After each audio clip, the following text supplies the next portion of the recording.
दोस्तों, एक नौजवान लड़की का इंतकाल हो जाता है तो उसके घर वाले उसे नहला धुला कर उसे उम्दा कफन पहनाते हैं और कब्रिस्तान ले जाते हैं। कब्रिस्तान ले जाने के बाद उसके लिए कब्र खोदी गई।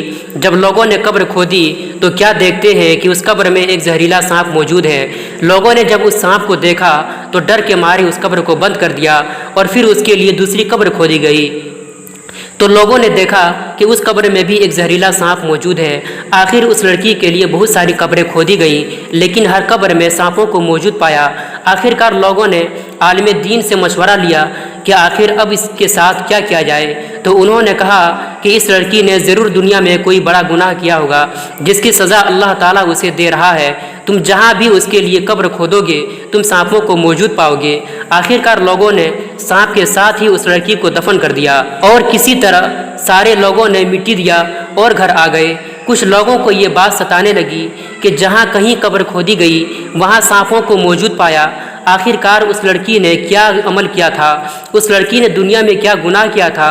कुछ लोगों के दिलों में ये बात जानने की ख्वाहिश पैदा हो गई तो वो लोग उस लड़की के वालिद के पास गए और कहा कि आखिर आपकी बेटी दुनिया में क्या गुनाह करती थी जिसकी वजह से अल्लाह ताला उसे सज़ाएं दे रहा है। उसके कब्र में सांपों को मुसल्लत कर दिया है। इतना सुनना था कि उसके वालिद रोने लगे और रोते हुए उसने कहा कि मुझे ये बातें बताते हुए शर्म आती है, लेकिन सुनो और अपनी बेटियों को ज़रूर बताओ कि मेरी बेटी दुनिया में बेपर्दा रहा करती थी और अपने चेहरे पर मेकअप करके बाज़ारों में घुमा करती थी और लड़कों से झूठी मोहब्बत किया करती थी और लड़कों से फरमाइश करके अपनी ज़रूरियात के सामान लिया करती थी। हमने अपनी लड़की को बहुत समझाया, लेकिन मेरी बेटी मेरी बातों को नहीं मानती थी और मुझे डांटती थी। मुझे लगता है कि उसी गुनाह की सज़ा अल्लाह ताला मेरी बेटी को दे रहा है।